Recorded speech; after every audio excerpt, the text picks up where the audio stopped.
bonsoir et bienvenue aux personnes qui sont en ligne. Merci à celles qui sont dans la salle. On va commencer cette deuxième partie qui est la table ronde, toujours sur la thématique de la durabilité. Et pour introduire ce moment, je passe la parole à la directrice du programme de formation continue, professeure Sylvia Neff. Ladies and gentlemen, dear students, I'm very happy to welcome you to this roundtable that closes the series of conferences on the Gulf region that we had organized this spring in collaboration with the Gulf Research Council, who is represented tonight by Vera Lalchevska.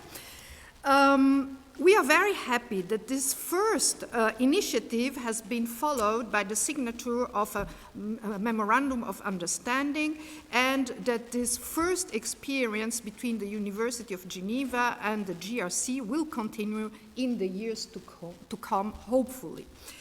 Now, I hope you will enjoy the roundtable tonight, which is really the closing moment of this very rich series of conference. And for this, I will hand over the mic to Dr. Oumansour, who will introduce the speakers.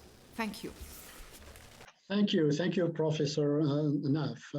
Hello, everybody, and thank you for joining us at this roundtable about sustainability in the Gulf countries, hosted, of course, in the Gulf countries. And it's a pleasure for me to be here with you and moderate this roundtable, which centers around sustainable development strategy in a region that is traditionally known for being a worldwide supplier of fossil fuels and heavily dependent on fossil energy.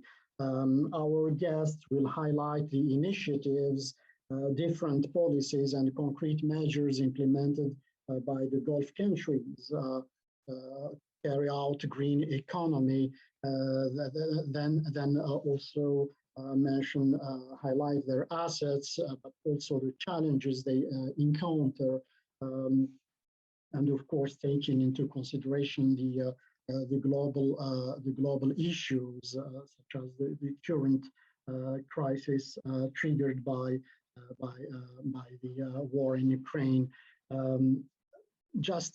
We have four distinguished panelists that I will now introduce, starting by Dr. Mohammed Abdelraouf, who is a Sustainability Research Program Manager of the Gulf Research Center.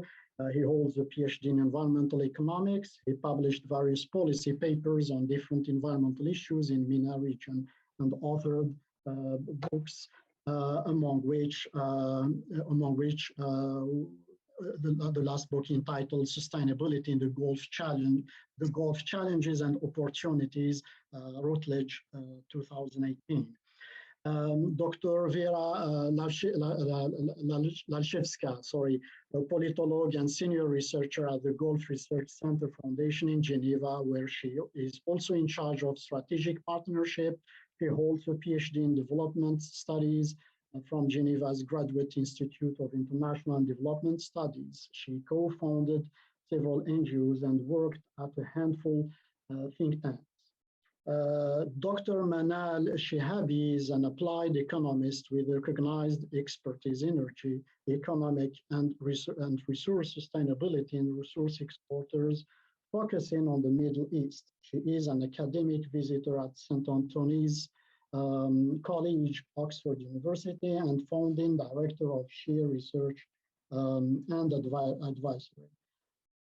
Dr. Noura Mansouri is a research fellow at CAPSARC, a research affiliate at MIT, where she completed a postdoctoral research fellowship. Let's now turn to the first question I might ask, starting with Dr. Vera. When looking at the sustainable development goals through much larger lens, do the Gulf countries share the same strategies and evolve at the same pace, or do we observe a certain diversity, as is the case in other fields? In other words, are there pioneering states in the sector or not? Thank you for for your question, and thank you for inviting me. And also, I wanted to thank the University of Geneva, and in particular, Professor Naif, as well as Esther for their very eager collaboration with us, and for their eagerness to cover the Gulf region, which is not very well represented in Europe, especially in the academic world. And as we see nowadays, the Gulf is playing a very major role in the political economy and in the perhaps changing world order. And so we're very happy to have received their collaboration and to be here among you. With regards to the question, if I may, I'd like to just retrack. I know that you have all just been listening to a lot of topics about climate change. However, I wanted to go back and look again at the history of sustainable development. So if we could please go on to slide number 2, Esther. I wanted to talk about the history a little bit. The idea of sustainable development started 15 years ago, as we know, and it was the landmark year was 1992 at the Rio conference. I'd like to read some of the opening paragraphs of that Rio Declaration. As you can see, what was most important was that human beings are at the center of the concerns for sustainable development, and that they're entitled to a healthy and productive life. It is also very important that the sovereign right to exploit natural resources pursuant to their own environmental developmental policies, and the responsibility to ensure that activities within their jurisdiction of control do not cause damage to the environment of other states. We can go on to slide number 3. So principle 5 of the Rio Declaration is that all states and all peoples shall cooperate in the essential task of eradicating poverty. So poverty was the focus as an indispensable requirement for sustainable development in order to decrease the disparities in the standards of living and so on and so forth. The special situation and needs of developing countries, particularly least developed and those most environmentally vulnerable, shall be given priority. And then lastly, perhaps slide number 4. Sorry, could we go back one slide? Principle number 7. In view of the different contributions to global environmental degradation, states have common but differentiated responsibilities. The developed countries acknowledge the responsibility that they bear in the international pursuit of sustainable development in view of the pressure their societies place on the global environment and of the technologies and financial resources they command. So generally speaking, I just wanted to point out that this is about sustainable development and that humans are first and foremost, and that the majority of the population is in the developing and not the developed countries. So I'd like to maybe focus a little bit on the other types of sustainable development. In my understanding, one of the most major problems today is actually plastic waste.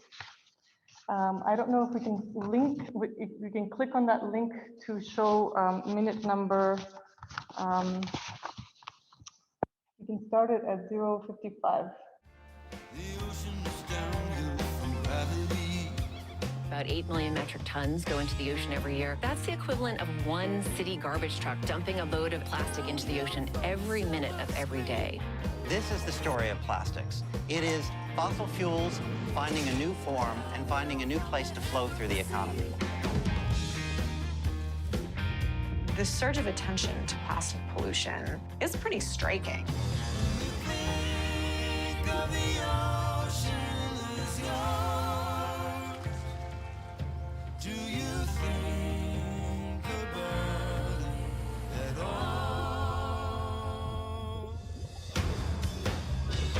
I believe we're at a tipping point right now. I've seen more policy change globally in the last 8 months than I've seen in 20 years of my career. Because not only are governments getting pissed off, but companies are recognizing they can't get away with it anymore. I don't think they can keep on tricking people forever. In fact, only 2% of recycled waste is actually effectively recycled, and that most of that garbage goes to the developing countries, in particular China, Africa, and India. And so that is one of the biggest challenges in my belief. It is also the fact that plastic waste is merely fossil fuels finding a new form and finding a new place to float through the economy and through the environment. So we have to be careful about when we talk about climate change and how are these countries that are producing oil, how are they going to reconvert their factories? And if they do in plastics, then we have a bigger problem than we have today. And that's going to be the plastics challenge of tomorrow. Another big challenge in my belief, we can go to the next slide, is toxic waste and especially electronic waste. Again, the developing countries have become the garbage bag for this waste.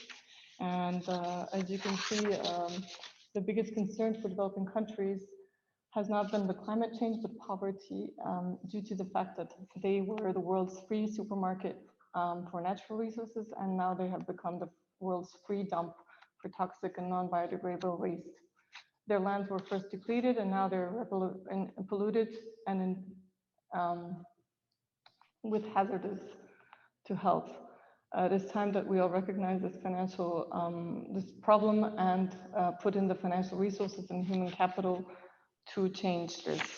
Sorry, next slide. So without further ado, I wanted to just mention this is why 20 years after Rio, we had the Sustainable Development Goals, and the Sustainable Development Goal #1 is to eradicate poverty, and #2 is zero hunger, and then #5 is gender equality. So how did the Gulf Cooperation countries fit into all this? Having in mind that the idea of the Sustainable Development Goals was to ensure that there is more equality on every level, including on the multinational, national, regional, and local levels. Ensuring sustainable development means giving an equal place at the table to all peoples, regardless of their nationality, social status, continent, or gender. It means caring for their health and their environment as much as for your own. In this respect, the Gulf Cooperation countries are by far record winners. We can go on to the next slide. Because even on the goals, they have been lagging behind. They have done giant steps that no other country has matched.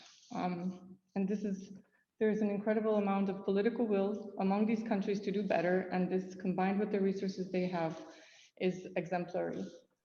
Here we have statistics from the overseas development from the OECD. And these statistics are from 2008, and you cannot see the numbers on the left side, but it's 0, 1K, 2K, so in thousands of millions of dollars, I believe. And in any case, Saudi Arabia quotes among the top countries in Europe. So without France, UK, United States, it's among the highest. So for example, in 2014, Saudi Arabia's overseas development assistance was almost $15,000 million, and whereas the others are on average 4,000. So that gives a little bit of its perspective. Some other facts, and I'm focusing on Saudi Arabia as a perfect example, which has done a lot of reform. Just some other facts to put into perspective globally. Saudi gives more development aid than many Western countries. Between 76 and 87, Saudi development aid amounted to $49 billion US.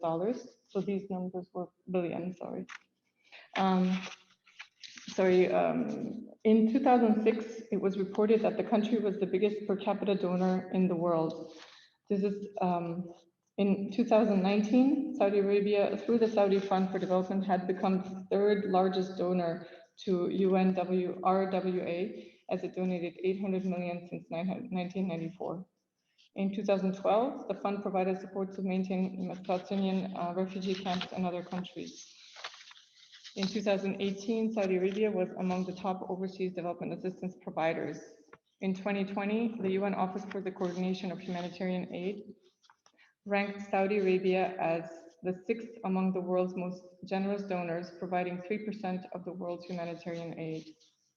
In 2021, it ranked 3rd among the world's top donors, with its share of humanitarian assistance having risen to 5%. Okay, so I think we can just move on to the next slide. These are some statistics on poverty. We can just move on. The next slide, please. So other statistics in terms of sustainable development goals. This is from the Sustainable Development Goals Tracker. It's an organization which tracks all of the goals. And I wanted to focus on gender equality because this is one of the leading main reforms that Saudi Arabia has undergone in recent years. And this is data that compares countries in terms of percentage of firms with top female managers, proportion of seats held by women in national parliaments, and so on and so forth. As you can see, there is no clear divide here. Women are still lagging behind everywhere in the world. There are, for example, no data on certain countries, including the United States, on the percentage of firms with top female managers. In terms of gender equality in employment and economic benefits for 2020, again, there's no data for the United States. Proportion of women in ministerial positions, this is more or less, let's say, distributed everywhere, with one country being the highest number, and I think that was in Africa, in the middle of Africa. I don't think we can see the color there. So anyway, that's just for general statistics worldwide. Now, in terms of Saudi Arabia in particular, if we can just go to the next slide, please. These are some statistics that have also been exposed by certain missions and embassies who are trying to portray what's the reforms that are being undergone. If we can move on the next. So these are part of the Vision 2030 of the Kingdom of Saudi Arabia. 90 major human rights reforms over the past few years have been undergone, and women's empowerment constitutes the largest share of those. Next slide, please. This is a picture of the prince who is responsible for a lot of the reforms. We can move on. So who has focused on women and younger generations. I took this quote from the website, and it's a journalist who has actually written this. Exactly a year ago, on June 11, 2017, Saudi women would see the tides change, rewind, and reverse what seemed to be rather inflexible status quo on their rights and roles. On this day last year, Prince Mohammed bin Salman took the helm in Saudi Arabia, and with his leadership role embarked on a mammoth reformative plan for the life of the kingdom under the country's National Vision 2030. Saudi women's state of affairs was his and the plan's top priority. And so finally, next slide, please. I just wanted to read out a couple, or maybe several of the reforms that have been done, just in terms of legislation. This is huge, and this just gives us, puts into perspective how much has been done, and also highlights when you just look at, perhaps some of the audience can read some of these. Do I have a volunteer? Okay. Anyway, in June 2018, Saudi women officially earned their right to obtain driver's licenses and drive. In terms of work and finance, since February 2018, Saudi women can hold positions in the military, passport controls, and public prosecution offices. In 2018, women entrepreneurs became able to open a business without needing consent of a male guardian. Can we move on to the next slide, please? In 2019, other reforms in the legal infrastructure on equal footing with men women over the age of 21 may obtain a passport and travel abroad without the permission of a male relative. This is huge for the country. Women may register as a head of the household, etc., etc. Sorry, I think this is the end. So I just wanted to point out, when we're speaking about, and if we go back to the slide number 1, the question is there a sustainable future for the Gulf countries? I want to say not only is there a sustainable future, but they're probably the leaders, because you can see the political will that is behind them to ensure all sustainable development goals. And you can see also that they are putting a lot of human and financial resources, that there are a lot of projects, and that there are concrete actions that are happening. And so with that, I'd like to close my intervention. Thank you, Vera. So what we keep in mind is, yes, that you are optimistic, and of course they are even leaders in terms of sustainability strategy, and there is a political will to lead this transition. Then focusing, of course, on human being or putting human being at the center. So now I'd like to move to Dr. Mohammed Raouf, if you can give a word on the strategy, or the GCC's strategy to set net zero to set zero carbon targets, and what economic initiatives or concrete measures have been implemented to meet their commitment. Thank you for the question, and good afternoon, good evening, good morning to everyone, and those online and in person. My special hi to my colleague Vera. And to come back to your questions, just before we come back, just I have one comment of the previous presentation by Vera. The good news that as GRC is accredited to United Nations Environment Programme, and we attended in March the United Nations Environment Assembly, and there was a historic decision to start a negotiation to end the plastic pollution. And this is currently ongoing now. They established an open working group from various countries with various observers, which we have the pleasure also to be part of that. So hopefully very soon we'll have a treaty globally to end the plastic pollution, different forms, different types, different industries, the whole life cycle. Coming back to your questions, and also linking it to the previous presentation, yes, in GCC we have, we can say we have traditional and emerging environmental problems. Traditional ones like water pollution, water scarcity, oil pollution, desertification, sandstorms, and so on. Emerging one related to construction and demolition debris, which we have a very booming construction sector across the region. Also, climate change poses a lot of environmental negative impacts on the Gulf region.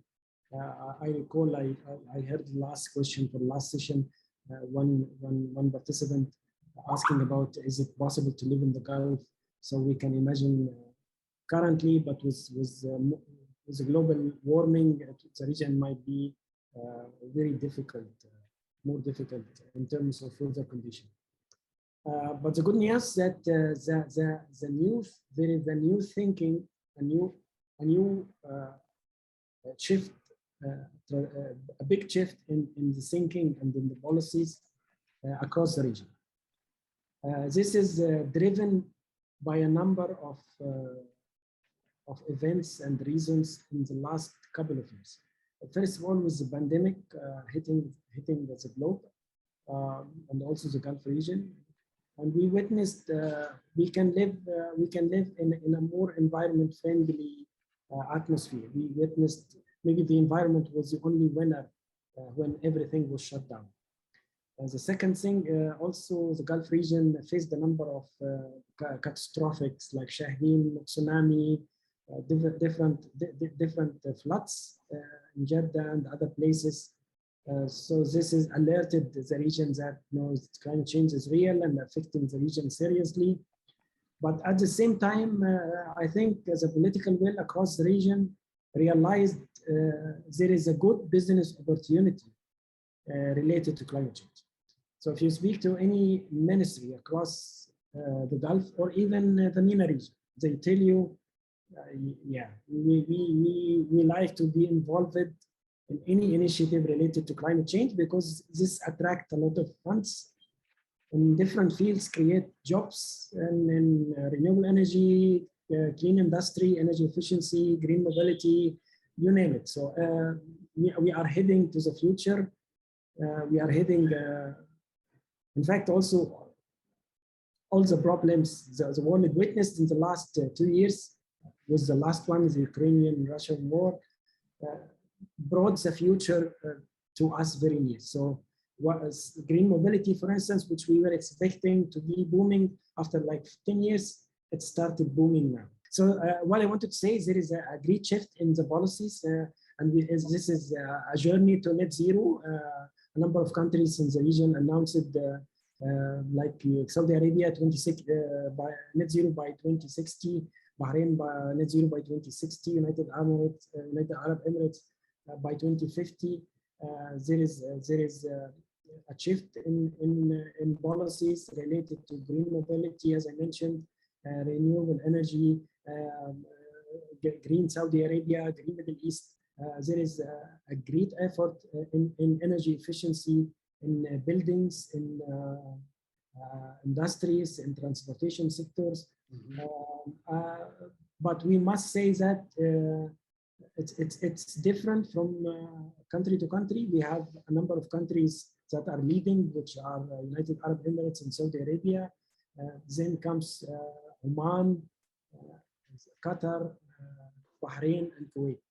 Still, we need to see this shift in policies and the actions and projects in other countries, like Kuwait, for instance. Still, they have a very, unambitious target related to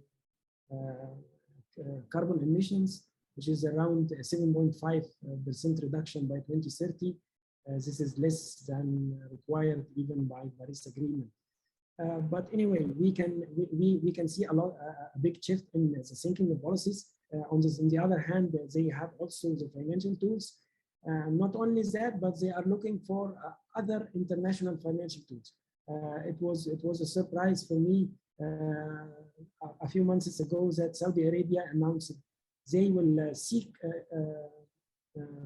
green bonds in order to fund different environmental projects in the countries on their journey to net zero. Still, they need to change the consumers' behavior.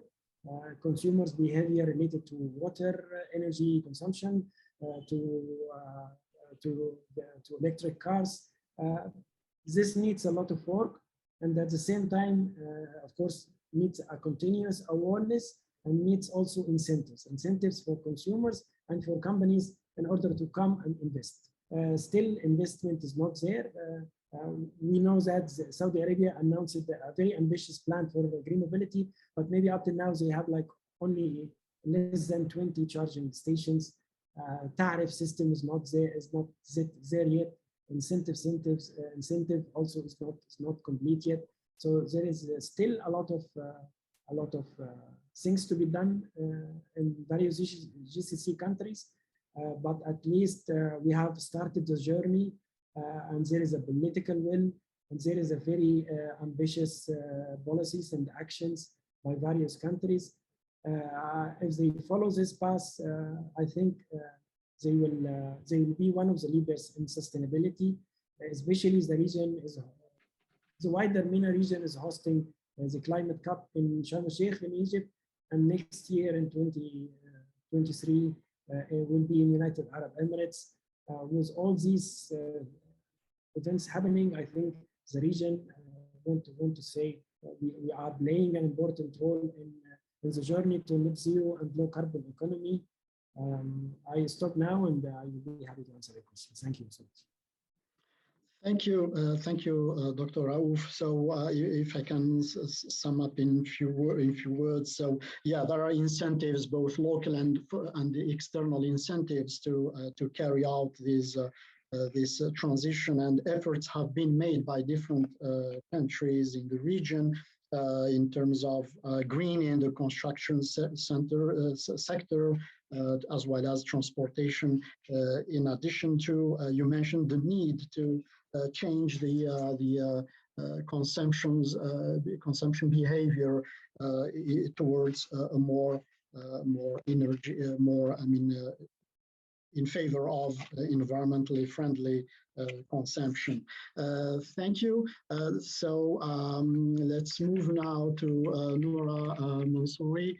I guess there are multiple challenges that these countries face in terms of their in carrying out their strategy toward sustainable economy. So let's Noura develop her insights about the topic. Thank you very much, Brahim, for the question. Of course, there are so many challenges when it comes to pursuing sustainability in the region and in the Gulf particularly, and Saudi Arabia, which I'm happy to see has been the case of Vera's presentation and Mohammed's also discussion.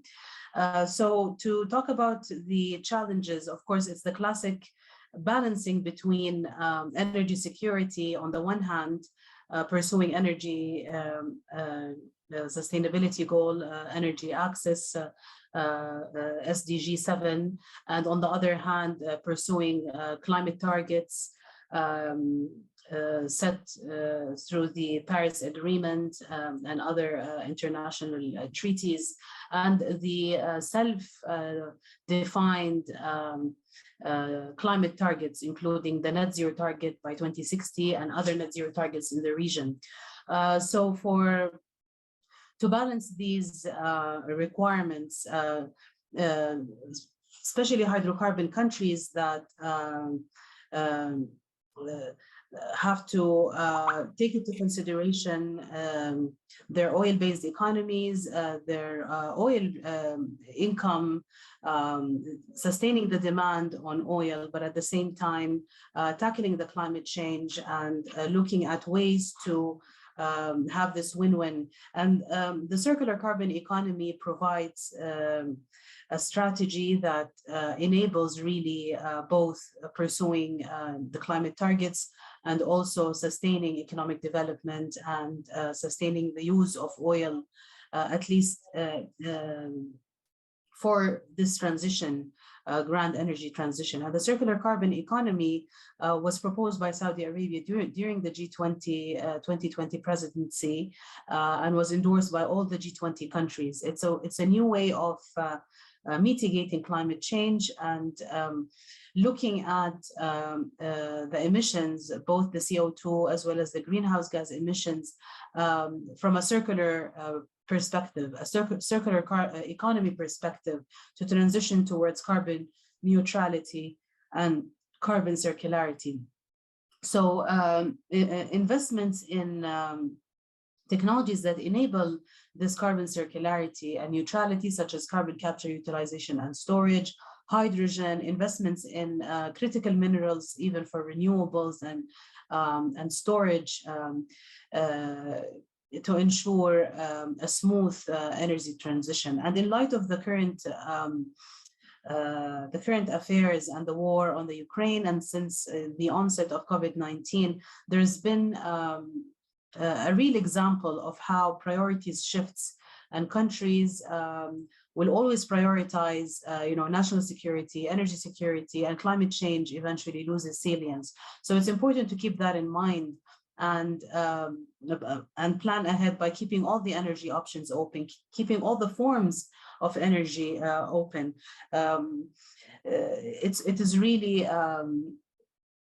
evident by, just a few months ago, we agreed to phase down unabated coal, but when reality hits, when the war in Ukraine happened, European countries who have the most, I would say, idealistic climate targets had to revert to coal, derailing the phase out of coal. And this is a clear example how countries will always shift their priorities based primarily on their national security and energy security. And so this is a reminder that we need to keep all the energy options open. We need to plan for a smooth transition that happens over time and doesn't happen abruptly and disorderly overnight. So I'll leave it there. I know we're tight on time. Yes. Okay. Thank you. Thank you, Nora. So yes, you talked about the climate targets and yes, to target and to meet their will to meet agreements like international agreements. That also the challenges hampering sometimes obstacles hampering that, such as this necessity to shift in terms of prioritizing perhaps their strategy and the impact, of course, of the Ukraine crisis on, and it's that triggered, of course, the oil, the gas and oil crisis, world crisis. Now let's listen to Manal Shehab. So if you do have any other challenges perhaps these countries may face or encounter, and how about these implications, their implications of such commitments, of course, towards transition on the region and the population of this region. Thank you. Yeah, I think the question of challenges is obviously really important, and I think very critical for the outlook and the path forward. You're asking about other challenges. I think one of the challenges really, if we take a step back and just kind of look back at the previous development plans that the Gulf had, things like economic diversification in principle is not a new concept. It's existed in these development plans before the big visions, but it existed in development plans for a really long time. So there's always been this vision that this is where we need to go and this is the path that we need to reach. But then in terms of implementation, perhaps was quite a striking difference and a gap between implementation on one side and reality on the other side. And I think when we take now under the banner of these big visions, there are great, as we heard from the previous panelists, there's great political will, there's a lot of investments and initiatives, but I think the real challenge is really how do you then translate these visions and plans into actual reality and objectives that are on the ground achieved. And this is why also, for example, in the renewable energy targets that we have, there's lots of initiatives that each of the Gulf states, each of the country with the Gulf states or within the GCC framework, let's say, has implemented. But each one of them, and mind you, in fairness, the targets are future targets. So, you know, it's unrealistic to say they haven't met the target because the target is not for today. But yet the improvement toward the target is still behind. So I think this is one area where we see a challenge of really transforming from this from these plans to really making it actual, actionable and measurable movements or improvements, so to speak.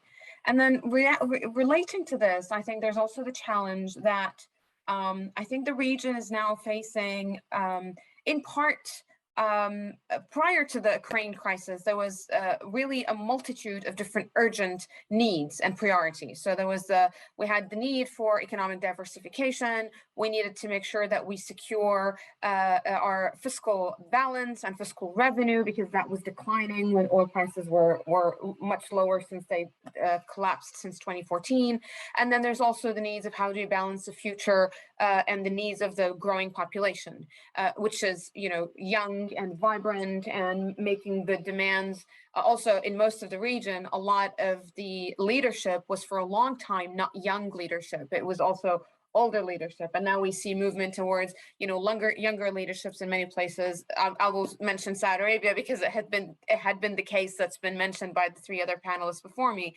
So that's a very clear example as well, where there's young leadership and also coming with young ideas and young perhaps solutions for a variant future, because we cannot really implement everything we've done in the past for the future, because the future is different and we're looking for a different future.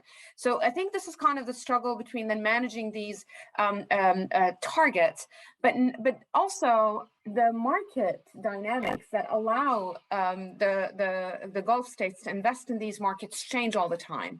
And that is a really big challenge, in my opinion, because each of the states have a fiscal policy, what we call in economics a pro-cyclical fiscal policy, which means their spending is very tied to the movement of the budget and the fiscal space. So when oil prices go up, there's a lot of investments and a lot of expenditures, but not necessarily investments in productive capacity. It's more investments in upstream investments for oil and gas. When oil prices go down, then we pull from the savings. So then there is, and a lot of there is welfare payments very generously in the states as well, but these are consumption based and not productive based. So then we now see that when the oil price was down, there was more of an incentive to expedite and accelerate energy transitions, economic diversifications. Now we have a very different economic environment. Oil prices are really high.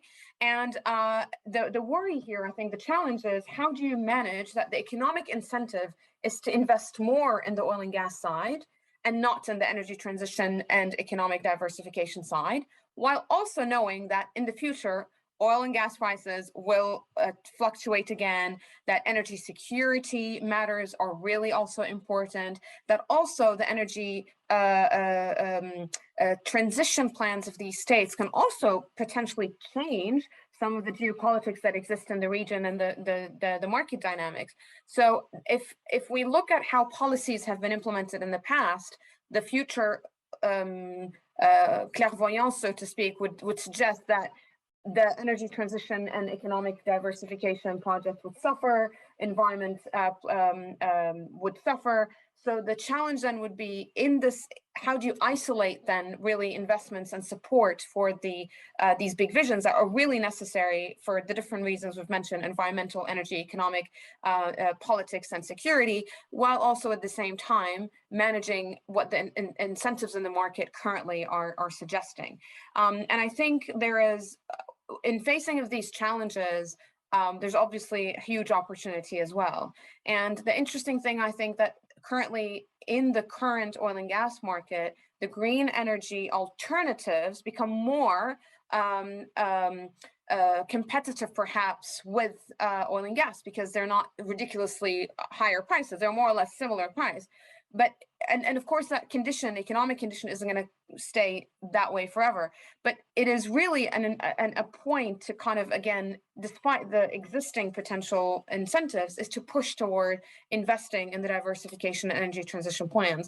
And I think for that to also happen, regulation and policy will really need to be implemented. That there's commitment that these big political wills actually are seen through the different actors, because they take time to be implemented, and they need different groups of people and different institutions and different organizations to implement them, that the implementation is a bit separate from the volatility of the oil price market, which had just basically shadowed the economies of the Gulf region for a very, very long time. Thank you, Manal, for your insights. So in sum, yeah, you say that there are incentives. There is a will, of course, to lead this transition, but at the same time, the challenges need perhaps to find a way to manage between both the needs towards transition, but also to meet the needs of the populations in terms of growing population, of course, and other social and economic challenges. Thank you. Perhaps let me ask a question for all of you, just to pave the way to the question time.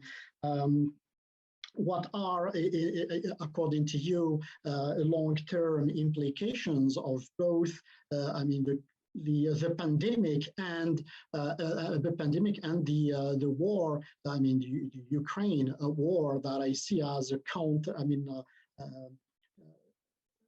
we find both of these crises incentives and a challenge towards transition. So who would like to start? It's up to you. To Mohammed, yes. Thank you. This is very important questions, and yeah, we need to think about this in fact a lot, because it's very ironic. It has on one side the benefit, and on one side the pitfall. Yeah. So the pandemic, definitely it's in favor of environment-friendly projects, green investment, green technology, renewable energy. There is no doubt about that. But when the Ukraine and the region was, the whole world and the region was moving very fast in that. But when Ukraine-Russia war came, then the renewable energy and different green alternative energy is not still mature market. So they couldn't fill the gap for Europe. And we can see that many European countries turned to the Gulf to compensate, to the Gulf and to other countries to compensate the Russian energy supply, natural gas and other sources. This is not in favor of sustainability, not in favor of green transition or energy transition. But I believe this is a temporarily, it will fade away as soon as the war ends. And but for the Gulf region, because this will boost the fossil fuel production, exportation, and all that. But on the long run, also the EU and other countries will realize they need to shift away from fossil fuels. So on the long run, I see the trend will come back again very strong. But on the short and the medium term, this is supporting fossil fuel and slowing a little bit, or at least, you know, making things not clear related to the dependency and energy securities and the role of fossil fuel. But there is no doubt the future will be for alternative. Fossil fuels will be there, but the share will be very minimal. That's my comments. Thank you. Thank you, man. There is any question? I could potentially add something. Yeah. Yes. I think the pandemic, on an economic level, they both have the opposite effect on the Gulf states, because the pandemic was very costly. There was, you know, demand for oil and gas. The huge drop of the oil prices was also really unprecedented, and also the expenditures that the governments had to put through in the economy to support, you know, whether it's support the business cases or the economic recovery plans, and obviously a lot of the other non-oil resources, which are limited to begin with, had also kind of stopped. So it had a really huge effect. And then the region and the world as a whole was still kind of recovering from that a bit. But then the war happened, and the prices really significantly, also unprecedentedly increased. So then it's like almost in a way, refilling the tanks that were lost or maybe depleted during the pandemic. So I think that is something that also is really an opportunity, if that then a lot of that could be then supported, not in a pro-cyclical fiscal policy like I've explained before, but really into saying, actually, we have all this funds now that's coming from fossil fuel. How can we then use it to support the long-term visions that we have? And then I also think there is a potential implication here as well from the energy side and the environmental side, because also the effect in some instances is also doubling on the people who are most vulnerable, really, because in the pandemic we've seen, you know, energy access was also a problem. Now prices are really high. Energy access is even more of a problem. At the same time, one concern that I think is something that the region will have to balance as well, is when they're, let's assume that within the uncertainty that Mohammed just touched upon, that energy transition plans are implemented, how do you balance, again, the needs of the local population? For example, ensuring there is renewable energy for the domestic use, not only for projects that are focusing on exports of, for example, hydrogen, and kind of focusing only on the export side, because then that would not only have implications on the energy transition and energy mix, but also really on the environment. I mean, the region has not just climate change, it's a victim in a way of the global climate change, but also regionally, our consumption is not necessarily making it always better. So there's a balance of making those also more sustainable. But yet also the region has to, I think, still navigate its way to coming out of the pandemic, where potentially it's even geopolitical economic power had come down, to maybe seeing now actually the roles are different, and maybe kind of putting back on what Vera was saying about being a leader in their form, then having that as an opportunity and capitalizing on that, because it really flipped everything from how it was before. But I think this is where the initiatives, again, it's really important that the policies make the initiatives come to objectives, but the objectives have to really consider broader implications other than just how's the economy doing. It's more also how are these other, it's not just net zero, is our environment better, is our water resources being used for the most, and the improvement, are we using more energy than we need, are we, those kind of still other implications on the environment front on this. And of course there's the socioeconomic implications, which I haven't mentioned, and that the reform from the socioeconomic plan will continue to become more important. Because job creation is not going away, and energy transitions aren't going to provide sufficient jobs for the needs of the population. So yeah, I think I'll probably end there and pass on to whomever wants the baton next. Thank you, Manal. Yes, Vera or Noah, would you like to add something, a point? Thank you, Brahim. I could add to the discussion. I think my colleagues here have discussed it sufficiently, and in my introductory remarks, I also talked about the challenges of reality, and how these events that happen, the onset of COVID-19 and the war on Ukraine really impact the energy transition. It's by disrupting the energy supplies and energy supply chains, impacting rising energy prices, rising food prices to almost a crisis level, and causing inflation and stagflation across the world.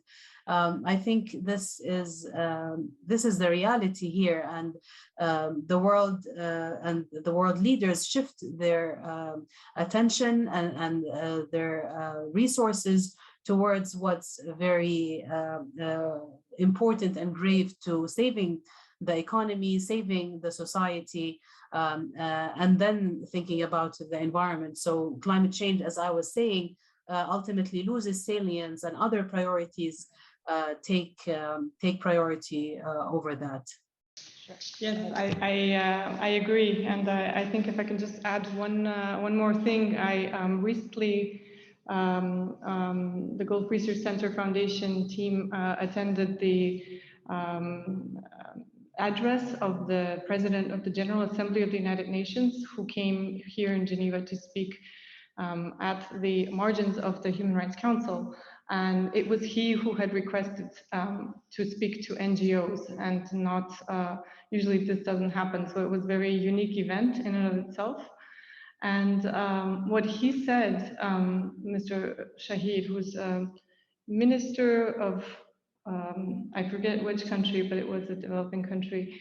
What he has done during his 6-month presidency at the General Assembly is basically tried to give a voice to women and to youth. And I remember what he said in the beginning in the quote that I won't forget. He said that COVID has put, basically it put humanity, it gave us a view of humanity at its best and humanity at its worst. At its best, we saw solidarity all over the world, but at its worst, we also saw that while only not even 1/3 of African peoples had been vaccinated, in Europe we were getting the 3rd jab. And so that speaks volumes in terms of what we should be focusing on today. And I would say, again, like we mentioned earlier, sustainable development is about putting humans first and all humans everywhere. Thank you, Vera. So let's move to, for those who are attending, if they have any question in the room or online.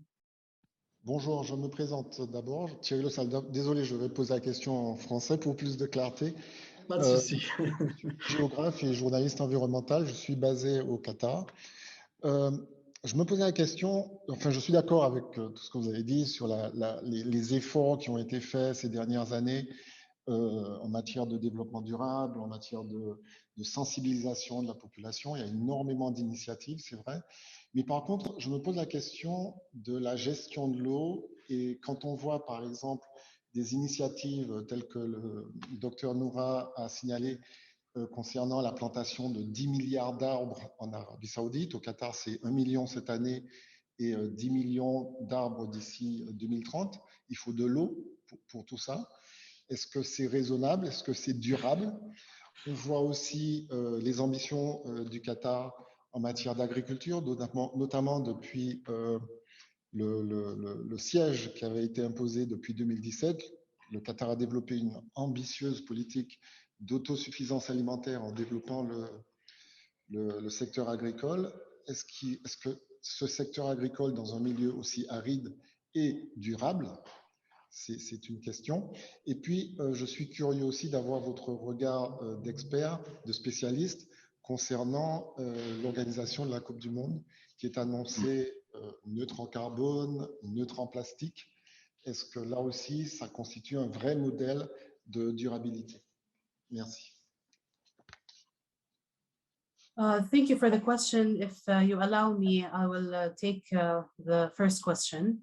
Yes. So the Saudi Green Initiative and the Middle Green Initiative is an afforestation project to mitigate climate change and remove carbon and greenhouse gas emissions from the atmosphere. And sustainability has been at the heart of it and at the heart of Vision 2030, as well as all the other initiatives for the roadmap towards net zero. And sustainable agriculture is being pursued for these projects. For Saudi Arabia, for instance, a lot of millions of these plants will be mangroves that use seawater. And some of the trees that are on land will be very water efficient crops that don't require watering for 2 to 3 years and can remain in the desert unwatered, and adding, of course, the carbon removal benefit. So this is a sustainable project, and of course, Saudi Arabia is the world's largest desalination market, and the largest consumer of desalinated water is agriculture. So this new project, this Saudi Green Initiative, tackles this problem of water poverty as well as using a sustainable agriculture. And we have done a lot of work on this. You may refer to CAPSARC publications. I have worked on a model that maximizes the value of water by using or developing a portfolio of crops in Saudi Arabia, as well as in the UAE and other similar climates, where you choose a portfolio of crops that doesn't require water relatively and gives you the same value, the same benefits, the same environmental benefits, as well as of course nutritious benefits. So this has been taken into consideration. Thank you, Nora. Manal, yes. Something on water that I think is not so much on the water in terms of pardon, je vais répondre en anglais. Ça marche? As you like. No, parce que the question was in French, so I will address it in English just because of the how the table ronde has been going. I think one also desalination is a critical source of water, but also a critical user of energy. It's high energy, it's energy intensive. There's been a lot of studies showing how much salt, and not just salt, it's brine and other amount of products that come from the desalination, how much of that can actually go on the water level before the ecosystems are affected. And at the moment, the studies I've seen say, so far it's okay, but I think we need to think of, is that in the long term then okay? And is that going to be enough? Because also at the same time, we see, particularly on the less so in the Arab/Persian Gulf, depending on who you are, how you call it, but more on the Red Sea front, we see also investments in trying to make sure there's supports of a lot of the marine biology and the corals, etc. So how are we balancing kind of improving that and saying we're going to have ecotourism and all this other stuff, but at the same time are really the water, which is a huge challenge. It's one of these very challenging realities that the region has to confront very critically. Is what do we do then with the brine, and can we continue our desalination products? And I think here's potentially a role for technology that could become more important. I saw the other day something in, I think it was Morocco, where there's little machines that allow people in the desert to produce water from air. So it's kind of reversing the process. And I think things like that would become really very important, particularly for not so much for industrial scale, but for domestic, for human survival, really, just in small scale in households and remote areas. And I think that also is a very critical, important part of the question on the water and how it is important on the region. And the other question I won't, I'll take a small stab at it perhaps, is I think, yes, the World Cup initiative, sustainability initiative for the Mondial, I think there's a lot of really nice examples of initiatives of how you can make a place and standard and the whole logistics of it really more sustainable than otherwise. And I'm not going to comment about the fact that people are traveling there. I'm just saying about the actual operations. But I think we also need to start thinking of not just having, and you see these examples throughout the Gulf of little models, or maybe not little, they're really big models that are very sustainable, but the rest of the place is not necessarily. And I think what would be then really nice for me, I think, to see, for example, some of these initiatives that are implemented in Doha for the World Cup, can then some of those then stay behind or kind of make it after, become more part of the existing ecosystem. Maybe ecosystem is too big of a word in this case, but maybe just the existing way of operation in Doha, so that really we take it more from just a unique model to an actual kind of, with reduction of plastic, for example. That's a really clear example, right? Or the transport parts of components of the sustainability plan. So I hope that answers the question. Thank you, Manal. Not question, Mohammed, just yes. Yeah, not question. Just I want to. This is a very valid question about water, and as it's truly as Noura, we can have a lot of saline agriculture, like mangroves and other products that as these are tested. Of course, there is a limit. There is the carrying capacity. We can use also indigenous and local plants. So in principle, it can be achieved, but of course, it's very valid, and we need to calculate the exact carrying capacity. Just quickly, it would be very good if Qatar managed to make it the first zero carbon or carbon neutral mondial. It will be, there is a lot of initiatives, a lot of, offsetting, a lot of things that can be done. Hopefully they can manage. And okay, so thank you. Well, disconnected. Thank you, Vera, thank you, Mohammed, thank you, Noura, and Manal, for your interesting insights about sustainability in the Gulf countries. And I will let Esther just conclude. Oui, merci beaucoup. Merci Brahim de votre modération. Merci à chacune de nos invités. Et merci à ceux et celles qui sont ici avec nous. Alors, vous allez beaucoup nous envier parce que nous, on va terminer avec un apéro aux saveurs de l'Orient et on va bien penser à vous. Et j'en profite tout simplement pour dire que notre programme d'été est en ligne aussi pour les personnes qui sont intéressées par nos cours. Et puis, le programme de la session prochaine sera bientôt en ligne. Donc voilà, merci à chacune et merci aux personnes qui ont suivi ce cycle de conférences depuis le début. Et comme l'a dit la directrice du programme, ce n'est pas la fin. Au contraire, hein, je pense que des choses intéressantes s'annoncent autour du Golfe. Hein. On a compris l'importance de cette région pour le monde en fait, et puis pour cette question de durabilité qui nous préoccupe et qui va nous occuper longtemps d'ailleurs. Donc, on ne fait que commencer avec le Golfe, on va dire. Donc, merci à tous et à toutes. Merci. Et à bientôt. Au revoir. À bientôt. Merci à tous. Au revoir. Au revoir.